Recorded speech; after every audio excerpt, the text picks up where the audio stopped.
என்ன ஆச்சு?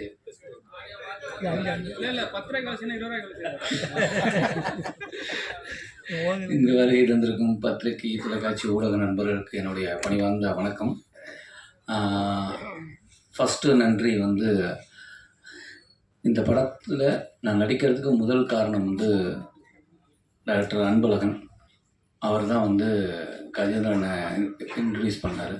இந்த மாதிரி என்னுடைய நண்பர் ஒரு நல்ல கதை வச்சுருக்காரு, நீங்கள் கேளுங்க அப்படின்னு. நான் கதை கேட்டேன். கதை கேட்டபோது நான் அவர்கிட்ட கேட்டேன், இது உங்கள் லைஃப்பில் நடந்ததா, இல்லை உங்களுக்கு தெரிஞ்ச யாருக்காவது நடந்ததா, இல்லை உங்கள் கற்பனை கதையான்னு. இல்லை என் ஊரில் நடந்த கதை அப்படின்னாரு. என்னுடைய நண்பருக்கு நடந்ததுன்னு. அப்போ நான் லொக்கேஷன் பார்க்கும்போது அந்த நபரையும் சந்தித்தேன். இது ஒருத்தரை சார்ந்து இல்லை, மொத்தம் அங்கே ஒரு 3-4 பேரை சந்தித்தோம். 3-4 பேரை சந்தித்த போது அவங்க அதோடு வாழ்கிறது எனக்கு ரொம்ப ரொம்ப கஷ்டமாகவே இருந்தது. அப்போ இந்த படம் கண்டிப்பாக சொல்லணும் அப்படின்னா நாங்கள் படம் முடிச்சிட்டோம். இது வெறும் வடார்காடு மாவட்டத்தில் இருக்கிற ராணிப்பேட்டை பக்கத்தில் இருக்கிற ஒரு கிராமத்தில் மட்டும் நடக்கலை, ஆல் ஓவர் இந்தியாவில் நடக்குது. ஏன்னா நான் 2 நாளைக்கு முன்னாடி கூட நம்ம மீடியா நண்பர் தான் ஒருத்தர், அவர் வந்து ஃபோன் பண்ணார், இந்த ஏரியாவில் உங்களுக்கு யாரையாவது தெரியுமா அப்படின்னாரு.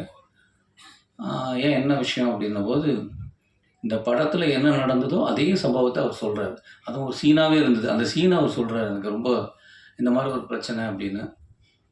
அப்போ நான் சொன்னேன், நீங்கள் போய் பாருங்கள், உண்மை இருக்கும் பட்சத்தில் நீங்கள் அங்கே இருக்கிற காவல் நிலையத்தில் போய் தகவல் சொன்னீங்கன்னா அது ஆக்ஷன் எடுப்பாங்க அப்படின்னு. அதுக்கப்புறம் என்ன ஆச்சுன்னு கூட கேட்கல. ஏன்னா இது வந்து லைஃப்பில் ஒன்று நீங்களே கொடுத்துருக்கீங்க, பேப்பரில் பார்த்து நான் கடந்து போயிருப்போம், இல்லைன்னா எங்கேயாவது விஷயம் கேள்விப்பட்டிருக்கோம், நமக்கு இல்லைன்னு சொல்லி நகர்ந்து போயிருப்போம். ஆனால் இது வெறும் படிக்காத பாமர மக்கள் மட்டும் இல்லை, படித்தவங்களும் இதில் பாதிக்கப்பட்டிருக்காங்கன்னு ஒரு விஷயம் இருக்குது. அதனால் இந்த படம் வந்து அவசியமாக சொல்ல வேண்டிய ஒரு கதையாக இருந்தது. அப்படி தான் அந்த படம் வந்தது. ரொம்ப ரொம்ப சந்தோஷம். இந்த படம் நடித்ததில் எனக்கு ரொம்ப சந்தோஷம். இந்த படத்தில் வந்து அருள்தாசன்னா அவர் ஒரு நல்ல ஒரு ரோல் பண்ணியிருக்காங்க. அப்புறம் வந்து மாறன், முக்கியமாக சொல்ல வேண்டியது மாறன். அவர் அப்போ தான் ஜேபேபி படம் பார்த்துட்டு ரொம்ப எமோஷனல் ஆச்சு. நானும் மாறனும் ஒன்றா வந்து ஸ்டூடெண்ட் நம்பர் 1 படத்தில் வந்து ஃப்ரெண்டாக பண்ணியிருந்தோம். அதுக்கப்புறம் நான் அவரை ஃபோனில் 2-3 டைம் பேசியிருக்கேன். இந்த ஜேபேபி படம் பார்த்ததுக்கப்புறம் தான் எனக்கு ரொம்ப ஒரு மாதிரி ஆயிடுச்சு. அவர்கிட்ட பேசினேன்.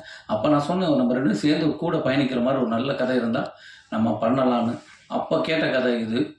அப்போ இந்த கதையில் ஒரு சின்ன கதாபாத்திரம் மாறன் இருந்தால் நல்லாயிருக்கும் அப்படின்னு. அப்போ அவங்க வந்து அவர் சொன்னார், இல்லை பட்ஜெட்டு அப்படின்னா, நீங்கள் மாறன்கிட்ட பேசுங்க, கதை பிடிச்சா எல்லா நடிகர்களும் வந்து பணத்தை அதுக்கு அடுத்த படமாக பார்ப்பாங்க, நீங்கள் சொல்லுங்கன்னு. மாறன் கதை கேட்டு பிடிச்சது. அவர் சம்பளத்துக்கும் அதே இதுக்கு ஒத்துக்கிட்டாரு. வந்து நாங்கள் பேசி சில விஷயங்கள்லாம் அங்கே ரொம்ப பிரமாதமாக நடந்திருக்கு. மாறன் வந்து ஜெயபேபி மாதிரி இதுலேயும் அவர் எவ்வளோ காமெடி பண்ணுறாரோ அதே நேரம் நம்மளை கலங்கவும் வச்சுருவார். ரொம்ப பிரமாதமாக பண்ணியிருக்காரு. அதனால் மாறன் அண்ணாக்கு வந்து இந்த டயத்தில் நான் இன்னைக்கு வரல, அவருக்கு நன்றியை தெரிவிச்சுக்கிறேன். ஏன்னா நான் சொன்னவொன்னே வந்தாருங்கிறது ரொம்ப சந்தோஷம். அப்படி ஏன்னா இந்த படத்துக்கு ரொம்ப தேவை, அது ஒரு முக்கியமானது. அப்புறம் ரக்ஷனா வந்து ஆக்சுவலாக இதுக்கு இந்த கதை கேட்டாச்சு, ஒரு குழந்தைக்கு அம்மா. அப்போ ஹீரோயின் யாராவது சொல்லுங்கள் உங்கள் சைடில் அப்படின்னு. எனக்கு தெரியல, நீங்கள் பாருங்கள் யாரும். நாங்கள் வேற எல்லாம் பேசிகிட்டு இருந்தோம்.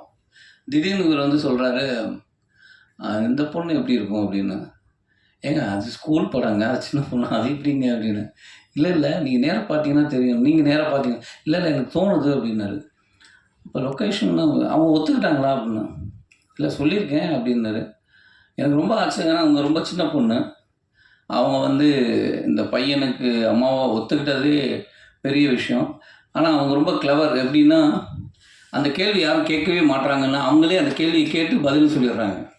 ரொம்ப க்ளீனாக வந்து 2வது படத்துலேயே நான் தாயார் நடிக்கிறது அப்படின்னு யாராவது கேட்பீங்க, இதுக்கு முன்னாடி இன்டர்வியூவில் யாராவது கேட்பேன்னா நீங்கள் கேட்குறீங்க அப்படின்னு அவங்க அந்த கேள்வியும் கேட்டு அதுக்கு ஒரு பதிலையும் சொல்லிடுறாங்க. ரொம்ப ஏன்னா அந்த தாட் இருக்குல்ல, ஆக்டிங்க்கு வந்து நம்ம ஆக்டர் அவ்வளோதான், அது இந்த இதுதான் பண்ணணும் அதுதான் பண்ணல, ஆக்டர் நம்ம பிடிச்சிருந்தா பண்ணணுங்கிற ஒரு விஷயம். அவங்க வந்து அவங்க அப்பா அவங்க அம்மா எல்லாம் வந்திருந்தாங்க. ஒரு நல்ல ஒரு ஃபேமிலியோட பழகின மாதிரி தான் எனக்கு இருந்தது. ரொம்ப நன்றி. இந்த படத்துக்கு நீங்கள் வந்து நடித்ததுக்கு ரொம்ப சந்தோஷம். கண்டிப்பாக இது இந்த படம் வந்ததுக்கப்புறம் எழுதுவாங்க, உங்களை பற்றி எல்லாருமே பேசுவாங்க. ரொம்ப அற்புதமாக பண்ணியிருக்காங்க. அப்புறம் ரொம்ப எங்களையெல்லாம் விட அந்த பையனை சொல்லணும். அது இயக்குனருடைய பையன். ஆக்சுவலி வந்து எல்லோரும் குழந்தை நட்சத்திரத்தை கூட்டு வந்து நடிக்க வச்சோம்னா, அது என்ன இருந்தாலும் அதில் ஒரு ஒரு ஒரு கட்டமைப்பு இருக்கும், ஒரு கிளாரிட்டி இருக்கும். இப்படி பேசும் இப்படி பேசுங்கிறது ஒன்று தெரியும். இவன் பார்த்தீங்களா, அவன் பாட்டு எதாவது சட்டையை கிழிச்சிட்டு இப்படி தான் வைப்பான். ஏதாவது சும்மா கூட கேட்கவே மாட்டான். ஆனால் இப்போ படமாக பார்க்கும்போது தெரியுது, எங்களை விட சிறந்த ஆக்டிங் அவன் தான் பண்ணியிருக்கான். ரொம்ப இயல்பாக பண்ணியிருக்கான். அது வந்து உனக்கு தான் அவ்வளோ பிரமாதமாக பண்ணியிருக்கான். அது ஆக்சுவலாக அந்த டயத்தில் கூட என்னடா நைட்டுலாம் ஷூட் நடக்கும், சொன்னதை கேட்க மாட்டான்னு கூட நமக்கு தோணும். டேரக்டர் இல்லை சார், அவர் வந்து அவர் குழந்தைய விட்டால் படமே வேணான்னு கூட போயிடுவார். அவ்வளோ அவ்வளோ பாசம் குழந்தை மேலே. சரி எடுக்கிறாருன்னா, நான் எடுத்து அதை நம்ம பார்த்தோம்னா ரொம்ப பிரமாதமாக பண்ணியிருக்கான். அப்புறம் இயக்குனர் சரவண சுப்பையா சார், அவங்க வந்து ஒரு அந்த கதையுடைய அது பீக் டயத்தில் ஒரு இடம் ஒரு விஷயம் இருக்கும், அதை வந்து ரொம்ப பிரமாதமாக சார் வந்து பண்ணியிருக்காங்க. எனக்கு சாரை வந்து நான் ஆக்டராக சின்ன சின்ன கேரக்டர் பண்ணுறதுலேருந்தே எனக்கு தெரியும். திருவண்ணாமலை படத்தில் தான் ஃபஸ்ட்டு சந்தித்தோம். அன்றைக்கி நான் எப்படி பார்த்தேனோ அதே எங்காவே இருக்கார், அப்படியே இருக்கார். கிட்டத்தட்ட 20 வருஷம் ஆயிடுச்சுன்னு நினைக்கிறேன். அவங்க சாருக்கும் ரொம்ப நன்றி, இப்படி ஒரு படத்தில் வந்து சப்போர்ட் பண்ணதுக்கு. அப்புறம் இந்த படத்துடைய ஒளிப்பதிவாளர், மேடையில் இருக்கிற எல்லா பெரியவங்களுக்கும் ப்ரெஸ் அண்ட் மீடியா சேனல்ஸ்க்கும் அனைவருக்கும் வணக்கம். நான் ரக்ஷனா. மருதம் என்னோட செகண்ட் படம். ரொம்ப ரொம்ப சந்தோஷமாக இருக்கேன். கடவுளுக்கு ஒரு பெரிய நன்றி. என்னை சப்போர்ட் பண்ண என்னோடய ஃபேமிலி அண்ட் ஃப்ரெண்ட்ஸுக்கும் ரொம்ப ரொம்ப நன்றி. என்னை தேடி என்னை நம்பி எனக்கு இந்த சான்ஸ் கொடுத்த கஜேந்திரன் சார் டைரக்டருக்கு, sir thank you so much for this opportunity. Sir first கதை சொல்லும்போது நான் வந்து ஆக்சுவலி எல்லோரும் கேட்குற ஒரு கேள்வி தான், எப்படி நீங்கள் ஒரு அம்மாவாக நடிக்கலாம் செகண்ட் படத்துலேயே வந்து. அதோட ஆன்சர் நான் அப்புறமா சொல்லிக்கிறேன். ஃபஸ்ட்டு நான் சார் பற்றி சொல்லணும். சார் வந்து எஸ்ஆர்எம்மில் ப்ரொஃபஸர்.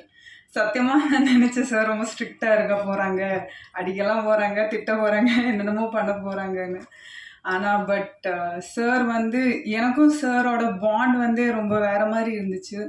என்னென்னா எப்படின்னா, எனக்கு ஏதாவது சீனில் எப்போவுமே நான் கன்ஃபியூஸ்டாக தான் இருப்பேன். ஆனால் எனக்கு ஏதாவது கன்ஃபியூஷனில் ஏதாவது டவுட் இருந்துச்சுன்னா நான் சார்கிட்ட கேட்க மாட்டேன். ஒரு மாதிரி இப்படியே சாரை பார்ப்பேன். சார் எப்படின்னு தெரியாது, அது கண்டுபிடிச்சிருவாங்க. ஏதோ டவுட் இருக்குதுன்னு சொல்லி அப்படியே வந்து எனக்கு திரும்பவும் வந்து எல்லாமே எக்ஸ்பிளைன் பண்ணி தருவாங்க. And he made me feel really really comfortable. Thank you so much sir. Also thanks to the producer Aroor private limited for giving me this opportunity. அப்புறம் விதாத் சார், சத்தியமாக செகண்ட் படத்துலேயே வந்து இந்த மாதிரி ஒரு சீனியர் ஆக்டர் கூட நடிக்க வாய்ப்பு கிடைக்கும்னு நான் கனவுல கூட பார்க்கல. But I am so grateful. He's an amazing actor on screen and off screen. சாரோட கிராஃப்டை தனியாக நம்ம இங்கேருந்து பிஹைண்ட் த கேமரா நின்று பார்க்கும்போது அது ரொம்ப ரேராக இருக்கும். It's a beautiful experience. Sir கூட நடிக்க வாய்ப்பு கிடைச்சதில் I am so happy. And sir is an utterly amazing actor, நான் சொல்ல வேணாம். So thank you so much sir. அப்புறம் இதில் ஒர்க் பண்ண டிஓபி சார், ரொம்ப விஷுவல்ஸ் எல்லாம் ரொம்ப அழகாக இருக்கும். அந்த சின்ன ஊரை ரொம்ப அழகாக எடுத்திருப்பாங்க. And I love the visuals. Thank you so much sir. இதில் ஒர்க் பண்ண எல்லா technicians, light department, camera department, assistant directors எல்லாருக்கும் great hats off and thank you. ஏன்னா நம்ம இந்த படம் வந்து வெள்ளூரில் எடுத்தோம், சம்மரில் எடுத்தோம். எல்லாருக்கும் தெரியும் வெயில் எப்படி இருக்கும்னு. ஐயோ, அந்த வெயிலில் எல்லாரும் அவ்வளோ ஹார்ட் ஒர்க் பண்ணியிருக்காங்க. ஸோ அவங்க எல்லாம் இல்லைன்னா இந்த படம் கண்டிப்பாக இல்லை. So thank you so much to all of them. And of course music sir, music director. ஐயோ சார், என்ன சார், சான்ஸே இல்லை சார், ரொம்ப அழகாக இருக்குது. It's so beautiful. சாங்ஸ் எல்லாம் கேட்கும்போது என்ன சொல்கிறது, நம்ம படத்தில் என்ன இமோஷன்ஸ் கன்வே பண்ணியிருக்கோ அது சார் வேறொரு லெவலுக்கு எலிவேட் பண்ணியிருக்காங்க. அந்த emotions with his music and magic மேஜிக்கலாக இருந்துச்சு sir. Thank you so much. So coming back to the question, நீங்கள் எப்படி அந்த செகண்ட் படத்துலேயே ஒரு அம்மா கேரக்டர் பண்ணலாம்? ஸோ எனக்கு தெரிஞ்சு இது வந்து இங்கே இருக்கிற ஸ்டீரியோ டைப்பு தான் நான் நினைக்கிறேன். நிறைய ஆக்டர்ஸ் அண்ட் ஆக்ட்ரஸஸ் இதை ஃபேஸ் பண்ணுறாங்க. ஆக்டர்ஸ் அண்ட் ஆக்ட்ரஸஸ் மட்டும் இல்லை, நம்ம சொசைட்டியில் இந்த மாதிரி வேறு மாதிரியான நிறைய ஸ்டீரியோ டைப்ஸ் இருக்குது. ஸோ இதெல்லாம் உடச்சிட்டு வேறு மாதிரி ஒன்று பண்ணணும்னு நினைக்கிற ஒரு ஆள் நான். ஸோ அதே மாதிரி சொல்லும்போது, அம்மான்னு சொல்லும்போது எல்லாருக்குமே ஒரு இமோஷன். ஸோ அப்படி வரும்போது நான்லாம் வந்து என்னோட அம்மா மட்டும்தான் பார்த்து வளர்ந்துருக்கேன். இந்த ஊரில் இருக்கிறவங்க எப்படி அவங்கள குழந்தைய பார்த்துக்கிறாங்க, எப்படி டெய்லி பேசிக் ஆக்டிவிட்டீஸ் எல்லாம் பண்ணுறாங்க, எதுவுமே எனக்கு தெரியாது. நான் வந்து சிட்டியில் பிறந்து வாழ்ந்து இருக்கிற ஒரு பொண்ணு. ஸோ எனக்கு அது பெரிய ஒரு சேலஞ்சாக இருந்துச்சு. எனக்கு மதர்ஹுட்னு சொல்கிற அந்த பியூரான கான்செப்ட் வந்து இந்த வயசில் எக்ஸ்ப்ளோர் பண்ணணும்னு இருந்துச்சு ஆஸ் அன் ஆக்டர். எனக்கு அது பெரிய ஒரு வாய்ப்பு இதில். இந்த படத்தில் எனக்கு அது பண்ண பர்ஃபார்மன்ஸும் இருந்துச்சு, ஸ்கோப்பும் இருந்துச்சு. அது மட்டும் இல்லை, ஸ்டோரி ரொம்ப அழகாக இருந்துச்சு. And I wanted to be a part of this film. And Marutham ஒரு சின்ன விஷயம் ரொம்ப பியூட்டிஃபுல்லி, ரொம்ப சினிமேட்டிக்லி அண்ட் கமர்ஷியலி எடுத்திருக்காங்க. And I'm so grateful to be a part of this film. கண்டிப்பாக எல்லோரும் October 10th தியேட்டரில் வந்து பார்க்கணும். எங்களை எல்லாரும் சப்போர்ட் பண்ணணும். தேங்க்யூ, நன்றி.